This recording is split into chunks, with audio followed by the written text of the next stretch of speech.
साथियों, सबसे पहले आप सबका स्वागत है इस प्रेस वार्ता में। ये प्रेस वार्ता अंतर्राष्ट्रीय क्रेता विक्रेता सम्मेलन, जो 2 दिवसीय सम्मेलन का आयोजन किया गया है, जिसमें केंद्र सरकार, बिहार सरकार, अपीडा, टीपीसीएल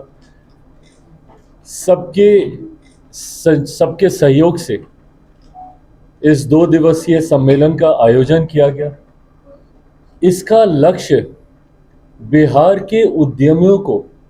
राष्ट्रीय अंतर्राष्ट्रीय बाजार के साथ जोड़ने की दिशा से है। आज की तारीख में बिहार के उत्पादनों की मांग देश में ही नहीं दुनिया में बढ़ती जा रही है। जिस तरीके से, और इसका श्रेय मैं मेरे प्रधानमंत्री आदरणीय नरेंद्र मोदी जी को भी दूंगा, जिस तरीके से मखाना आज की तारीख में सिर्फ राष्ट्रीय ही नहीं अंतर्राष्ट्रीय स्तर पर एक सुपर फूड के तौर पर देखा जा रहा है, उसकी मांग बढ़ी है। बिहार के कई ऐसे उत्पादन हैं जिसको राष्ट्रीय अंतर्राष्ट्रीय स्तर पर पसंद किया जाता है। हाजीपुर से मैं आता हूँ, हाजीपुर का केला हो, मुजफ्फरपुर की लीची हो, आम हो,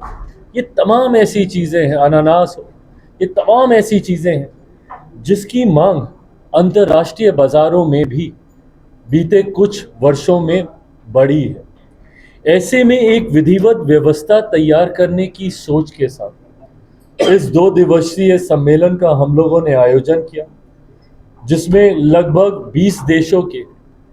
70 से ज़्यादा, सही आंकड़े कल जब इसका हम लोग समापन करेंगे सब आपके साथ साझा किए जाएंगे, 70 से ज़्यादा इंटरनेशनल बायर्स ने इसमें पार्टिसिपेट करने का काम किया। लगभग 50 से ज़्यादा डोमेस्टिक बायर्स, रिटेल चेन बड़ी बड़ी, उन्होंने इस कार्यक्रम में अपनी सहभागिता देने का कार्य किया। और जो उत्साह देखने को मिल रहा है इन बायर्स के द्वारा, ये मेरे विश्वास को बढ़ाता है कि ये सम्मेलन एक गेम चेंजर के तौर पर आने वाले दिनों में अपने आप को साबित करेगा। अभी से ही, अभी तो ये सिर्फ शुरुआत है, बट जो एक्साइटमेंट मैं देख रहा हूँ, उदाहरण के तौर पर लीची को लेकर मैं इंटरनेशनल बायर्स में देख रहा हूँ कि काफ़ी उत्साह के साथ। और इसकी खूबसूरती ये है कि कई ऐसी टेक्नोलॉजीज़ हैं जो संभवतः, जिससे अभी तक हम लोग या हमारे माइक्रो स्मॉल एंटरप्राइजेस से जुड़े हुए साथी शायद उससे नहीं जानकारी उनको होगी उसके बारे में। उन टेक्नोलॉजीज़ का आदान प्रदान, उन नए इनोवेशंस का, उन नए स्टार्टअप आइडियाज़ का आदान प्रदान भी होगा। लीची का मैंने उदाहरण दिया, सामान्य परिस्थिति में 3 से 4 दिन तक लीची रहती है। टेक्नोलॉजी के माध्यम से आप उसकी पैकेजिंग थोड़ी बेहतर कर दें, 9-10 दिन तक आप उसको रख लेंगे। पर अभी एक ऐसी भी टेक्नोलॉजी है जिसके माध्यम से एक लंबे समय तक, लगभग 80 दिनों के आसपास, आप उसको फ्रेश रख सकते हैं। इन तमाम चीज़ों को लेकर चर्चा, जो अगर ऐसी टेक्नोलॉजी का अगर इस्तेमाल अगर यहाँ पे लीची से जुड़े हुए हमारे किसान साथी अगर करेंगे तो यकीनन उनको बहुत लाभ होगा। तो इन तमाम जानकारी का आदान प्रदान एक छत के नीचे हो, इस सोच के साथ इस 2 दिवसीय कार्यक्रम का आयोजन सबके द्वारा मिलकर, बिहार सरकार, केंद्र सरकार, तमाम हमारे साथियों के द्वारा मिलकर ये किया गया है, जिसमें एक बड़ी संख्या में बिहार के उद्यमी भी इसमें अपनी भागीदारी देने का कार्य कर रहे हैं। उनको हम लोग डायरेक्ट कनेक्ट कराने का प्रयास हम लोग कर रहे हैं राष्ट्रीय अंतर्राष्ट्रीय बाजार के साथ। यहाँ पे उत्पादन है, पर कैसे उसको हम लोग दुनिया के कोने कोने तक लेकर जा सके। और जो सोच हमारे प्रधानमंत्री आदरणीय नरेंद्र मोदी जी की है कि भारत को एक ग्लोबल फूड बास्केट बनाना है, और ये क्षमता हमें, हमारे देश में है कि भारत न सिर्फ अपनी डोमेस्टिक नीड्स को पूरा कर सकता है, बल्कि दुनिया की बड़ी आबादी की ज़रूरतों को भी पूरा कर सकता है। और कैसे हम लोग अपने आप को एक ग्लोबल फूड बास्केट के तौर पर दुनिया के सामने प्रस्तुत करें, उस दिशा में ऐसे कार्यक्रमों की एक अहम भूमिका हो जाती है। मुझे खुशी है कि जिस तरीके से बिहार में आज की तारीख में मुख्यमंत्री नीतीश कुमार जी के नेतृत्व में एक ऐसी व्यवस्था तैयार हुई है माननीय उप मुख्यमंत्री जी यहाँ पर हैं, माननीय मंत्री जी यहाँ पर हैं, उद्योग, सबने मिलकर जो व्यवस्था यहाँ पर तैयार की है और जिस तरीके से हमारा राज्य विकास के अलग अलग मापदंड पर तीव्र गति से आगे बढ़ने का कार्य कर रहा है,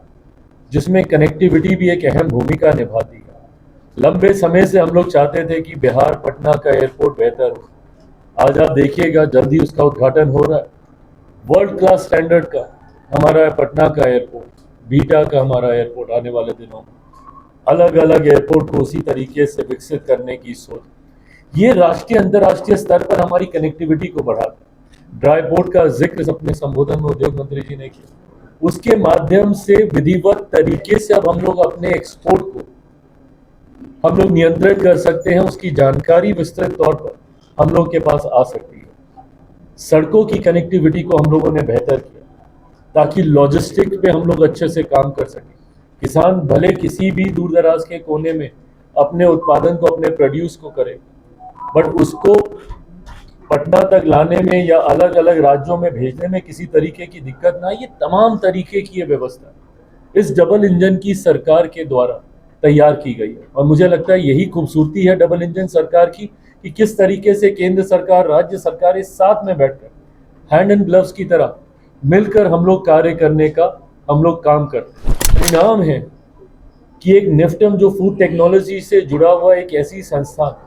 जिसकी लंबे समय से मांग मेरे मंत्रालय के द्वारा की जा रही थी कि एक और निफ्टम, क्योंकि आज की तारीख में छात्र छात्राएं हैं जो विधिवत तरीके से प्रसंस्करण के साथ जुड़ना चाहते हैं, पर वो व्यवस्था उनको नहीं समझ में आती। इसी सोच के साथ निफ्टम को हम लोगों ने शुरू किया था, पर देश भर में अभी तक मात्र 2 ही निफ्टम, एक तांजावुर में तमिलनाडु में, दूसरा कुंडली। लंबे समय से मेरा मंत्रालय मांग करता था। मैं धन्यवाद दूंगा प्रधानमंत्री जी का, आदरणीय वित्त मंत्री जी का, कि उन्होंने इस बार के बजट में इस बात की घोषणा की कि जो अगला निफ्टम खुलेगा वो हमारे ही राज्य में, बिहार में खुलने जा रहा है। ये भी अपने तरीके से एक बहुत बड़ी उपलब्धि प्रसंस्करण के क्षेत्र में। आज की तारीख में बच्चे विधिवत तरीके से जानकारी, प्रसंस्करण से जुड़ी हुई तमाम विषयों की जानकारी उसके माध्यम से, निफ्टम के माध्यम से हासिल कर सकते हैं। मखाना बोर्ड का जिक्र इस बार के बजट में किया गया। ये तमाम बातें दर्शाती हैं कि किस तरीके से आने वाले दिनों में बिहार और बिहारी कैसे राष्ट्रीय अंतर्राष्ट्रीय बाजार के साथ अपने आप को जोड़कर अपना विकास तो करें ही करें, बल्कि अपने साथ साथ अपने साथियों को भी आगे लेकर बढ़े। सिर्फ जॉब सीकर्स की भूमिका में ही हमारे बिहारी ना रहे, जॉब गिवर्स की भूमिका में आए, ये सोच हमारे प्रधानमंत्री जी की रही। और इसी का ही परिणाम है कि पीएमएफएमई जैसी स्कीम जो हमारे मंत्रालय की महत्वपूर्ण योजनाओं में से एक है, इस बार नंबर 1 पे उस स्कीम पे अगर कोई रहा है तो हमारा बिहार राज्य रहा। 24-25 के अगर आप आंकड़े देखें तो सबसे ज्यादा उस योजना का लाभ, और ये माइक्रो एंटरप्राइजेस से जुड़ी स्कीम, जिसमें छोटे छोटे गांव में रहने वाले लड़का लड़की वहीं पे कैसे अपने उस उत्पादन का प्रसंस्करण करके, उसकी पैकेजिंग, मार्केटिंग करके कैसे उसको बाजारों में लेकर जा सके, डिजिटल मार्केटिंग के माध्यम से हो, डायरेक्ट सेलिंग के माध्यम से हो, या फिर रिटेल के माध्यम से हो, ये तमाम हैंड होल्डिंग उसमें हम लोग प्रोवाइड करने का हम लोग काम करते हैं। मैं बस इतना विश्वास दिलाना चाहता हूं कि खाद्य प्रसंस्करण उद्योग का मंत्री होने के नाते मेरी जिम्मेदारी देश भर के लिए, पर मेरी प्राथमिकता में हमेशा बिहार रहा। ऐसे में मैं चाहता हूं कि बिहार में हम लोग, क्योंकि ये कृषि प्रधान प्रदेश है,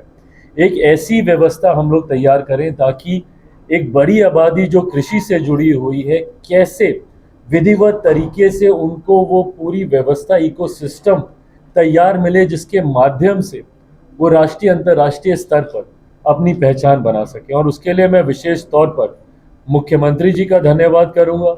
हमारे उप मुख्यमंत्री जी का मैं धन्यवाद करूंगा, जिनके पास कृषि विभाग की भी एक बड़ी जिम्मेदारी है, जो हम लोग के मंत्रालय का एक अहम, जिसमें उसके कृषि विभाग की एक अहम भूमिका है, जिनका निरंतरता में इनका साथ और वो तत्परता कि कैसे हम दोनों मिलकर इसको आगे लेकर जा सके। उप मुख्यमंत्री जी का मैं धन्यवाद करूंगा, यहाँ पे उद्योग मंत्री जी का, नीतीश भाई का भी मैं यहाँ पे धन्यवाद करूंगा, जिस तरीके से लगातार आउट ऑफ बॉक्स आइडिया सोचना, नई नई नीतियां बनाना, जो यहाँ पे हमारे युवा साथियों को जो इस क्षेत्र में अब जुड़ना चाहते हैं उनको वो ईज दे, उनको वो सरलता दे, वो सुविधाएं दे, और साथ ही में वो निवेशक जो हमारे राज्य में आना चाहते हैं उनको सिंगल विंडो क्लियरेंसेस के माध्यम से ईज ऑफ बिजनेस की भी अपॉर्चुनिटी प्रोवाइड करके दे। ऐसे में केंद्र सरकार राज्य सरकार के इस खूबसूरत तालमेल से और उसमें हमारे तमाम साथी सहयोगियों का जो अधिकारीगण यहाँ पे मौजूद है, और मैं विशेष तौर पे अपीडा का भी मैं धन्यवाद करूंगा। एक अहम भूमिका अभिषेक जी हमारे चेयरमैन अपीडा के, इनकी भी एक सक्रिय भूमिका निरंतरता में इस विषय को लेकर रही है कि कैसे हम लोग बिहार में इस व्यवस्था को और मजबूत और विस्तृत हम लोग कर सके। ईपीसीएल का भी मैं धन्यवाद करूंगा, मोहित जी का भी मैं धन्यवाद करूंगा कि उन्होंने भी बहुत सक्रिय रूप से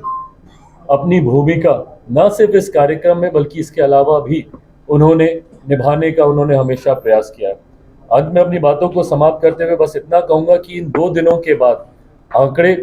एक बार इसके ऊपर समीक्षा होगी, जरूर मैं साझा करूंगा, बट उम्मीद नहीं, मुझे पूरा विश्वास है कि जितनी B2B और इसके बाद निरंतरता में अब 2 दिन तक अब यही चलेंगी, चर्चाएं ही चलेंगी, ये meet reverse buyer seller meet एक के बाद ये होता रहेगा। मैं मानता हूं कि बिहार और बिहारियों को आर्थिक दृष्टि से भी एक बड़ा लाभ इस 2 दिवसीय कार्यक्रम के बाद होगा। मैं चाहूंगा कि उप मुख्यमंत्री जी भी अपनी बात